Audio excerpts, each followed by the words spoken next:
Muy buenas noches, bienvenidos a esta casa, no es hotel.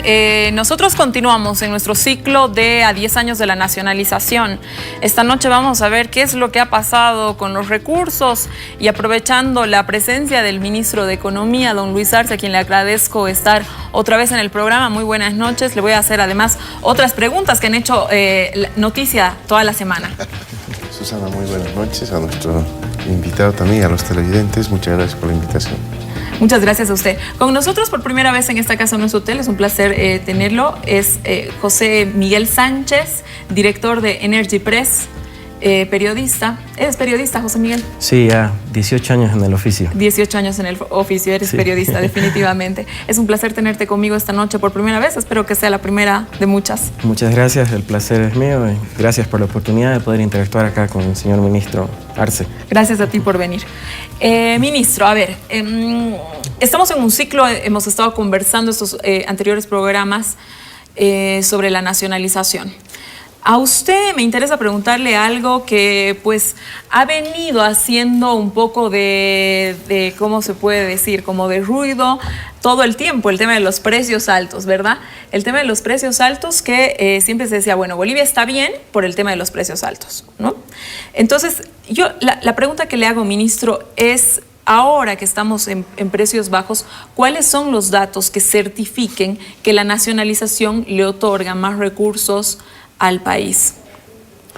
Bueno, primero creo que a la población hay que explicarle el rol de la actividad petrolera, ¿no? Porque aquí hay dos elementos claves para entender el sector petrolero. Uno, la participación del sector petrolero dentro del Producto Interno Bruto, que es apenas del 7%. No es un sector que en cuanto al aporte del Producto Interno Bruto sea significativo, porque hay otros sectores, como por ejemplo el sector agropecuario, el sector de la manufactura, 16% de la manufactura, son mucho más, digamos, tienen un peso relativo mucho mayor que petróleo. Pero sí en cuanto a la generación de ingresos, ¿no? Y esto es importante decirlo, el sector de hidrocarburos ha generado, pues sin duda, una cantidad importante.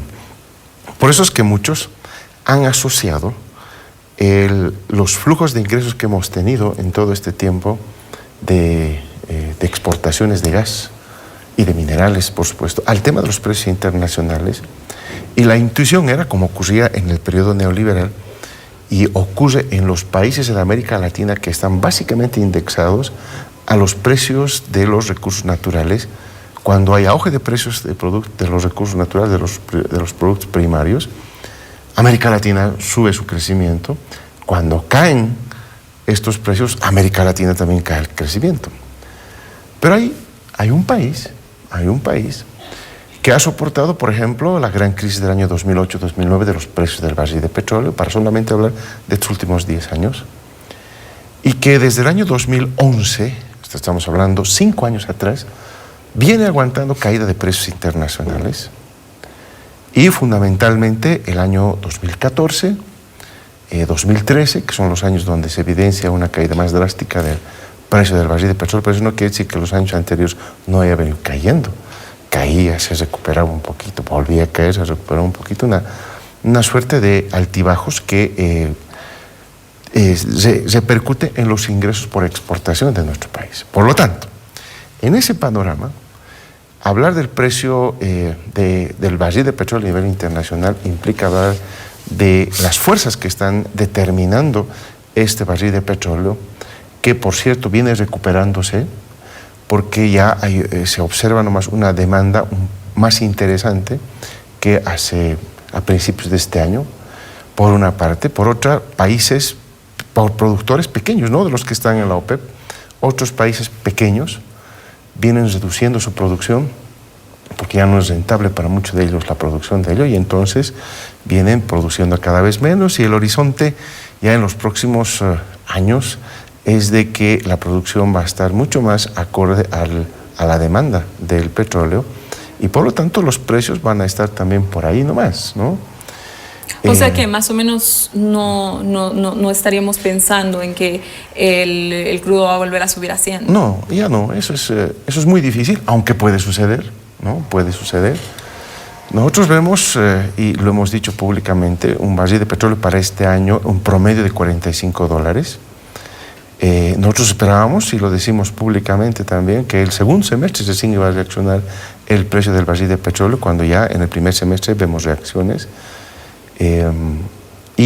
Más bien hacia adelante, hay una recuperación. En la reunión que estuve en el Fondo Monetario, en el Banco Mundial, en este pasado fin de semana, que era la reunión de gobernadores, estuvimos ahí interactuando con el equipo que tiene el Fondo Monetario para la proyección del precio del petróleo, y ellos están hablando de algo más, son más optimistas inclusive que nuestras proyecciones. Como se sabe, nosotros para los próximos 5 años en el Plan Nacional tenemos previsto un promedio de $55 el barril de petróleo, pero aparentemente el barril de petróleo puede estar un poquito más. Ellos miran un 60, 63, $65 el barril de petróleo en los siguientes años, ¿no? Por supuesto, no vamos a ver un 110, un 140, como veíamos, 143 y fracción que veíamos en agosto del año 2008, por ejemplo, ¿no? No, eso es ya más alejado, pero ya no estamos hablando de un barril de petróleo tampoco de $26, de $30, ¿no? Inclusive ya se van alejando el pesimismo que sentía el mercado internacional cuando de pronto el barril de petróleo se encontraba en $26 y decían, no, ahora hay que apuntar a $10, y el ministro de Hidrocarburos de Arabia Saudita dijo, sí, vamos a llegar a donde sea, no tenemos problema, ¿no? Pero otra es la visión, yo decía en ese momento, del ministro de Economía de Arabia Saudita, que veía un enorme déficit creciendo, a tal punto que hoy la Arabia Saudita tiene una reducción en su calificación, ¿no? Por las calificadoras de riesgo, porque realmente la parte fiscal, países que son exportadores y que viven de la exportación del petróleo, como Arabia Saudita, que es un gran jugador en el mercado internacional, pero que tampoco puede llevarse el barril de petróleo a $10, abriendo un boquete enorme, ¿no?, al ministro de Finanzas de ese país, solamente por recuperar el dominio de la posesión del precio en el mercado internacional. Ministro, las exportaciones han caído en un 32%. Quiere decir que si seguimos en esta constante de precios del crudo, las exportaciones van a estar marcadas con este 32% menos. No, a ver, yo creo que ese es un error en el análisis, ¿no? Cuando cae el precio, cae pues el valor, ¿no? Y lamentablemente para nosotros el año 2013, ¿no? El año 2013 y el año 2014 inclusive, tuvimos buenos niveles de exportación pese a la caída de los precios. Y entonces compararnos con el 2014, por ejemplo, el año pasado, era pues compararnos con el pico más alto de exportación que habíamos generado, repito una vez más, inclusive tomando en cuenta la caída de los precios que ya se verificaba en la gestión 2014, ¿no? Entonces, en ese 2014 los precios, las exportaciones llegaron a un punto más alto de todas las exportaciones. Entonces, todo lo que se compare con ese pico más alto, eso es bastante engañoso estadísticamente, porque estábamos comparándonos con el punto más alto de exportación. Sí, evidentemente, hay más de 30% de caída el año pasado, que son más o menos $4.000 millones, juntando hidrocarburos, minería, que responden a los precios, pero el pesimismo no puede decir que cada año va a caer 30%, no. Los precios, ¿no?, se están estabilizando, supongamos en 40, supongamos en 45, póngale el precio que quiera, pero ya la tendencia no es a que va a bajar a 26, a $10, ¿no? Ya no es la tendencia a nivel internacional. ¿Qué puede ocurrir en un momento? Puede ocurrir, como también puede ocurrir que vaya otra vez a 80 o a 100. Eso nadie puede saberlo. Pero lo que hoy las fuerzas que determinan el precio de los hidrocarburos están dando al escenario mundial es que va a estar entre 40 y $45 el barril de petróleo en los siguientes meses, si no es algo más. Por lo tanto, ya no vamos a esperar dramáticas caídas de las exportaciones como lo hemos visto, que como cualquier economía cuyos precios caen, eso ocurrió con Colombia, eso ocurrió con Brasil, eso ocurrió con todos los países que exportan materia prima, tuvieron su ajuste por la caída de los precios, y eso es eso, un periodo en que se ajuste. Y nosotros decíamos justamente eso, el año 2015 fue un año de ajuste, porque recibimos menos recursos y la economía creció al 4,8%. No hubo el efecto que que tuvieron otros países, ¿no? Fíjense el caso, por ejemplo, no sé, de Uruguay, de Paraguay, de Chile, de Colombia, ¿no? El caso brasileño y argentino es un caso atípico, pero igual han tenido efectos sobre los precios. Pero el resto de los países que no tienen problemas políticos ni de otra índole han tenido también problemas económicos por la caída y se han ajustado. Y se vienen ajustando desde el 2011, la caída de los minerales. Entonces Bolivia, ¿no?, el año pasado ha resistido, creo, muy bien la crisis. La musculatura de la economía ha mostrado que es capaz de soportar semejantes caídas. Y lo hemos hecho. Pero de aquí pensar que los próximos años siga cayendo 30%, 20% las exportaciones por el tema del precio, ya nos resulta factible, dado que nosotros vemos ya que se está estabilizando el precio al menos, ¿no? No vamos a tener las caídas que hemos tenido en el 2014 o a principios del 2015 del precio del barril de petróleo, y entonces nosotros observamos que ya entramos en una etapa algo más tranquila en cuanto a las cotizaciones internacionales. Algo similar, aunque con sus características, está ocurriendo pues en el mercado de los minerales, ¿no? Donde también vemos que algunos minerales empiezan a estabilizarse. Hay algunos síntomas de incremento de demanda de algunos productos mineros que empieza a reactivarse la demanda, y eso ocasiona pues que ya la caída de los precios ya no sea dramática, ya no sea caída tras caída cada año como algunos quisieran pensar que va a ocurrir.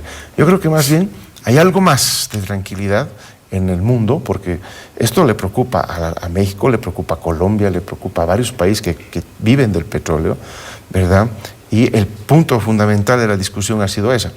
Yo traigo aquí a colación lo que decía el ministro chino en la reunión del Fondo Monetario, que fue algo que tranquilizó muchísimo, particularmente a América Latina. Él decía que está observando indicadores de recuperación económica en la China, ¿no? Evidentemente tiene desde el año 2010 una disminución importante de su índice de producción industrial, que es un poco lo que genera el crecimiento de la economía china, y que ha ido en deterioro permanente todos estos años, y que, de acuerdo a lo que nos ha informado ahí el ministro chino, ya habría una leve recuperación de los indicadores. Es decir, ya tampoco estamos viendo una tendencia de una caída al vacío, ya empiezan a haber algunas señales. Síntomas de mejora. Eso siempre tranquiliza, ministro. José Miguel, tú diriges una revista, a ver, que por la experiencia que tienes en el tema de la información del área y todo aquello, tú sabes que se veía la nacionalización en el 2005 casi de manera apocalíptica, ¿no? Sí. Que las inversiones se iban a ir, que bueno, casi que todo se iba a caer con la sola idea. Pues resulta que YPFB es una indicada por varias revistas también del área, una de las empresas más exitosas de la región. ¿Qué piensan? ¿Qué se piensa? Que estas afirmaciones, ¿no?, de antes, ¿qué piensan ahora? Y ahora, te lo pregunto, o sea, ahora en este momento, en esta coyuntura, con baja de precios, porque también había una lectura de que al Estado le iba bien, de que a estas empresas le iba bien por la subida del precio. Entonces, la pregunta es, ¿qué se piensa ahora con baja de precio? Bien, creo que primero hay que hacer una recapitulación, entendiendo que efectivamente el 1 de mayo del 2006 marca un hecho histórico con una nacionalización, si bien no la primera en el sector, sino en realidad la tercera. La primera fue en 1936 y de hecho con la creación de YPFB posterior a la Guerra del Chaco. La segunda fue en 1969 durante un gobierno de facto de Obando Candia, y esta fue la tercera. Y bueno, nos referimos a esta tercera porque obviamente si hay una tercera nacionalización es porque hubieron otras anteriores privatizaciones o capitalizaciones, como se mencionaron. Y tiene sus puntos que son definitivamente incontrastables esta nacionalización. En cuanto al éxito que se ha podido marcar del 2006, digamos, hasta el 2014, 15 años de inflexión, como dice, o de ajuste, como dice el ministro Arce, porque definitivamente el primer gran hito, se puede decir, es que el Estado recupera la soberanía sobre los recursos hidrocarburíferos, básicamente en boca de pozo, ¿no? Por un lado. Por otro lado, lo que mencionabas, consolida yacimientos, la pasa de un estado residual a ser la principal empresa del país, en realidad, el pulmón, sostén económico, y como América Economía, era la revista que la mencionaba, la pone entre las más importantes del continente. Y tiene un andar de crecimiento, de consolidación, de armado, de estrategia y de tratar de avanzar en toda la cadena productiva y darle incluso un derrotero más, hablando de la industrialización, a partir del 2006 en adelante, ¿no? Ahora, esto se ha dado evidentemente en un ciclo de precios altos y coincido con el ministro en el hecho de que no hay que entrar en pánico. A veces la palabra crisis desata por sí misma una crisis, una profecía autocumplida, más o menos así. No hay crisis, pero uno empieza a hablar de crisis y termina generando una crisis. Mejor sería poder hablar de un cambio de ciclo, tal vez, ¿no? Que evidentemente se ha dado con la caída de los precios de los hidrocarburos. Lo que no coincido mucho con el ministro es que no estoy tan seguro si ya se ha estabilizado el mercado, ¿no? La semana pasada, en el anterior fin de semana, si no me equivoco, fue en Doha, la cumbre, en Qatar, se reunió la OPEP y otros países, no lograron un acuerdo, los mercados se resintieron, hay algunos países que tienen hambre de poder entrar al mercado y seguir poniendo más petróleo en un mercado sobresaturado. El caso específico de Irán tiene 300.000 barriles a corto o mediano plazo para poder poner en el mercado, que genera una inestabilidad. Pero evidentemente el precio ya no ha bajado más allá de los 25, 26 dólares, se está estabilizando en la franja de los 40 dólares y fuera lindo, como dice el ministro, de que ojalá en el corto plazo estemos hablando de 50, 55, 60 para que vaya en línea con lo que se ha presupuestado, ¿no?, en este tiempo. Ahora, ¿qué pasa con yacimientos en esta nueva etapa? Bueno, el presidente del Estado lo mencionaba igual el anterior fin de semana, ¿no? A Yacimientos le ha pedido austeridad, porque evidentemente Yacimientos es una empresa, ¿no? Y como empresa debe mostrar eficiencia, debe ser competitiva y para ello necesita ajustarse como cualquier otra empresa del sector se está ajustando aquí y en la China, ¿no? Y ese ajuste va a ser necesario porque evidentemente, si bien no ha habido una catástrofe en el precio del petróleo, por decir hasta ahora, ya no estamos en los 100 dólares por barril que se tenía antes, que definitivamente nos ponían en otro escenario, ¿no? Hoy en día las inversiones, por ejemplo, se están quedando en stand-by en muchos países, en algunos otros países que incluso pueden tener mejores condiciones para la captación de inversión que nosotros, y por tanto hay que ser más estratégicos, repensar el escenario y tratar de manejarse con lo bueno que se ha hecho en estos 10 años que han pasado en este nuevo escenario que se nos está planteando de aquí, vaya a saberse, algunos dicen 2, 3, 4, 5 años hasta ver cómo va evolucionando el precio del petróleo. Lo que sí, evidentemente, como decía el ministro, es muy difícil que podamos ver un precio de barril a 100 dólares. Algunos dicen de aquí hasta el 2040 no va a volver a pasar. Ministro, dos preguntas, una muy cortita, chiquitita. ¿Cuánto tiempo ha estado el barril de petróleo a 100 dólares? Bueno, en realidad ha estado muy poco tiempo, ¿no? Ha estado fluctuando en realidad. Llegó a 143 hacia el año 2008, pero una subida vertiginosa. Luego hay un ajuste a fines del año 2008. Vuelve a recuperarse y más bien ha estado entre, yo diría, un promedio de 95 dólares, ¿no? Algo menos de 100 dólares en los siguientes años, 2010, 11, 12, 13 más o menos. Con picos que llegaron a 120, pero caídas también que llegaron a 70. Entonces, o sea que de los 10 años, digamos, hubo un periodo de precios importantísimos de 3. Pero yo voy más allá, porque tú me decías una muy buena pregunta al principio. ¿Por qué creen que hay crecimiento y que se lo atribuyen a los precios internacionales? Los precios internacionales estuvieron empezando a subir desde el año 2003 de petróleo, ¿no?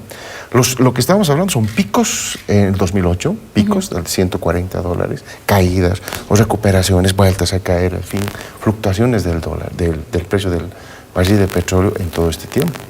Es decir, hubieron años en que los gobiernos neoliberales gozaron de buenos precios internacionales, ¿no? Pero no crecieron ni tuvieron superávit fiscal como lo tuvimos nosotros a partir del año 2006. Creo que hay una marcada diferencia entre lo que nosotros hacemos y lo que ocurrió en el pasado. La segunda pregunta, a ver, en este momento nos encontramos en un momento de muchísima inversión. La semana esta que ha pasado a raíz de las fiestas también del 15 de abril y todo aquello, hemos visto el crédito que está dando el Banco Central de 2.000 millones de dólares para la planta de polipropileno, de propileno y polipropileno. Además, la construcción de otra planta, más toda esta cuestión de las termoeléctricas, etcétera, donde evidentemente el Banco Central ha jugado un rol esencial en el momento de hacer los financiamientos. Yo le quiero preguntar, ministro, ¿de dónde salen estos recursos del Banco Central? ¿Salen de nuestras reservas internacionales? Y si salen de nuestras reservas internacionales, ¿estas no se verían demasiado afectadas con la caída de los precios? ¿O salen de los bonos soberanos? Y los bonos soberanos están cotizando bien en la bolsa. Bueno, la primera pregunta es, ¿de dónde salen ese financiamiento? A ver, primero tú mencionabas algo que es muy importante. Lo que hemos empezado a hacer desde el 2006 en el país no solamente es recuperar, ¿no?, como hicieron las anteriores nacionalizaciones, los hidrocarburos para los bolivianos, sino que adicionalmente emprendimos decididamente un franco proceso de industrialización de los mismos. Ahí nos dimos cuenta en el camino que durante todos esos años del periodo neoliberal, las empresas petroleras no habían hecho exploración, no habían hecho inversiones en nuestro país. Y eso, por supuesto, iba a afectar a la actividad petrolera en los siguientes años. Y eso es lo que evidentemente ocurrió. Recordarás, Susana, que reconocimos nosotros que no teníamos la capacidad de producir la suficiente GLP, por ejemplo, tuvimos que importar. Y no era porque en ese momento Yacimiento estaba ineficiente o que la nacionalización era un fracaso, sino que en este negocio del petróleo estamos hablando de por lo menos mediano plazo, 7 años, 8 años, para lo que inviertes tú, poder recuperar si hay éxito en los siguientes 7, 8 años. Y es lo que no se hizo en el país. Entonces emprendimos un franco proceso, no solamente de recuperación de los recursos y por lo tanto de generación de excedentes en el país para generar la redistribución del ingreso, que es lo que hoy nos mantiene como un país diferente al resto, sino que adicionalmente emprendimos esta etapa de industrialización que nos ha llevado tiempo, más del que habíamos calculado inicialmente, porque no es fácil hacer en 10 años, ¿no?, lo que no se hizo en más de ¿cuántos años hacia atrás? Por lo menos unos 50 años atrás, ¿no? Entonces, nosotros emprendimos ese proceso de industrialización y ahí recién, fíjate, la planta separadora, porque era inconcebible que nosotros estemos exportando por tubo de gas al Brasil, a la Argentina, el gas rico. Al otro lado de la frontera, Susana, la Argentina y el Brasil tenían sus plantas separadoras de líquidos. Y nos lo devolvían, ¿no? Y eso claro. Los neoliberales decían que qué gran negocio que hemos hecho al exportar el gas al Brasil y a la Argentina de esa manera. Y claro, nunca se ocuparon de poner una planta que en Bolivia hagamos la separación y les vendamos el gas seco a Brasil y a Argentina. Y es lo que hemos hecho. Ya está en funcionamiento la planta de Santa Cruz, de Río Grande, y la planta Carlos Villegas de Yacuiba. Ya está, estamos funcionando eso, ya vamos a exportar en la capacidad que se necesita gas seco. Y el líquido entramos pues a la industrialización, a la fase primaria de la industrialización, que es la petroquímica, con esos primeros eslabones de Claro, y eso evidentemente, ministro, representa un ahorro, ¿no es cierto? O sea, entiendo que ha sido 330 millones de dólares lo que no se ha pagado en gasolina. Lo que no hemos dejado de importar eso, ¿no? Exactamente, ¿no? Y claro, me parece un monto absolutamente importante, pero yo sigo pensando, ministro, en un momento, digamos, de contracción. Hemos visto lo que está pasando en Argentina, lo que está pasando en Brasil, se han despedido empleados, ha pasado una serie de cosas que indican un momento de contracción económica. En Bolivia parece que estuviéramos en contrarruta y estamos en un momento de inversión, ¿no es cierto? Además, una inversión gigante, millonaria, ¿no? Entonces, yo lo escuchaba al presidente de YPFB y al presidente del Banco Central decir que por fin había una soberanía de verdad, porque te estabas financiando al final con tu banco central y que se debe y toda la cuestión, pero está financiando el Banco Central de Bolivia, o sea, no lo financia nadie que no esté dentro del país. La pregunta es, insisto, ¿de dónde sale ese dinero? Sale del Banco Central. El Banco Central, y ese era hacia donde todo... Pero del Banco Central, de las reservas internacionales, ministro. Ahí voy a explicar en detalle, Susana. Yo quería poner en contexto lo que estamos haciendo. El negocio del petróleo no está solamente en la exportación del gas, sino en la industrialización, donde nosotros le estamos apostando. No ha habido un gobierno que haya apostado como nosotros en la industrialización de los hidrocarburos. Ahí está nuestra gallina de los huevos de oro.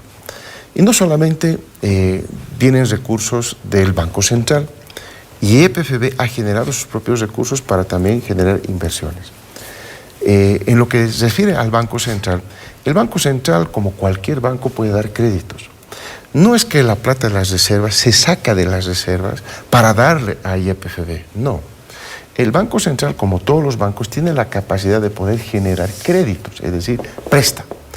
El Banco Central tiene ahí recursos que han sido depositados por el sector público, ¿no?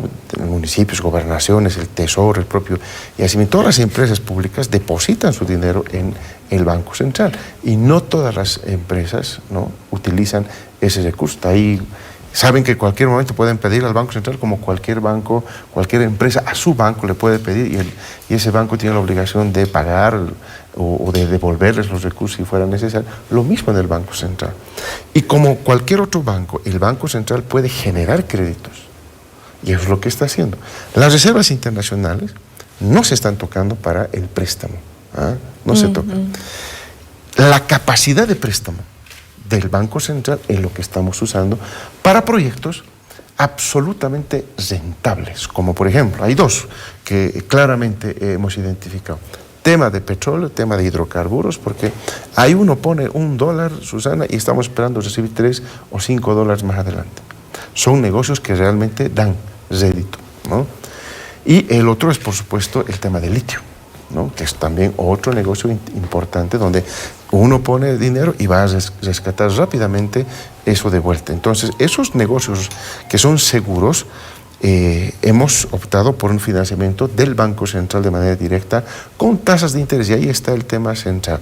Una tasa de interés que sea muy apta para desarrollar la industria hidrocarburífica y la industria de litios, ¿no?, de litio. Entonces, de ahí salen los recursos, no salen de las reservas internacionales, están ahí, ¿verdad? Las reservas internacionales cumplen otra función, Susana, otra función totalmente diferente. No se prestan las reservas internacionales. Por eso, cuando alguna vez escuchamos que usemos las reservas para aquí, usemos las reservas para allá, no, las reservas tienen su objetivo y, por ejemplo, el año pasado nos han servido muy bien las reservas internacionales porque es el colchoncito que teníamos, porque parte del efecto de la crisis internacional, ¿verdad?, ha sido absorbida por las reservas internacionales y la población, que es lo más importante, la población no ha sentido el año pasado cómo está sintiendo Brasil, cómo está sintiendo Argentina, Paraguay, Uruguay, Perú, Chile, ¿no?, que empiezan a sentir crisis por el manejo macroeconómico que se tiene de los buffers que tenemos, los colchones que tenemos para poder utilizar en momentos en que hay caída de la actividad económica. Entonces, hay afuera caída de actividad económica, pero al interior del país sigue habiendo ese desenvolvimiento normal de la economía por el manejo, por el modelo económico que hemos adoptado, que es muy diferente, ¿no? El señor Macri en la Argentina, por ejemplo, dando el ejemplo que tú decías, ha optado por un modelo totalmente procíclico, es decir, hay crisis, entonces hay que ajustarse todo, ¿no? Entonces no hay que gastar, esa es la recomendación del Fondo Monetario Internacional. O sea, son nuestras discusiones que siempre hemos tenido. De hecho, salió una noticia de que el Fondo saludó las decisiones tomadas por Macri. Por supuesto, están en línea con el Fondo Monetario. Nosotros no. Y esa es la gran disyuntiva que ellos tienen. Cuando nos analizan, no pueden decir otra cosa, que está bien la economía boliviana, pese a que nosotros no adoptamos las recomendaciones del Fondo Monetario. Antes de irme a un corte, José Miguel, ¿tú hubieras tomado la decisión de continuar con las inversiones en Bolivia? Si hablamos de la industrialización, bueno, se ha trazado un horizonte, ¿no?, hasta el 2025 más o menos para tener todas las plantas. Si ya se está a medio camino es muy difícil poder frenar. Tal vez lo que se podría hacer es una priorización, ¿no?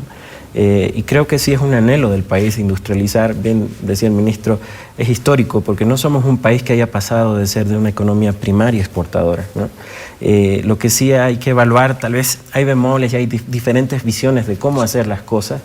¿Qué hacer primero? Coincido en que, para que la gente lo entienda, el tema de polietileno, polipropileno son plásticos, y los plásticos son un negocio fabuloso en el mundo, pero así como se están construyendo las plantas, sería necesario comenzar a amarrar los mercados a los cuales se pretende llegar. Y algo muy importante, se hablaba en un momento de reservas, lo que no se ha explorado, lo que se debe explorar. Necesitamos urgentemente encontrar nuevas reservas para dar sostenibilidad a todo este proceso de industrialización que es necesario en el país para pasar a otro nivel de economía.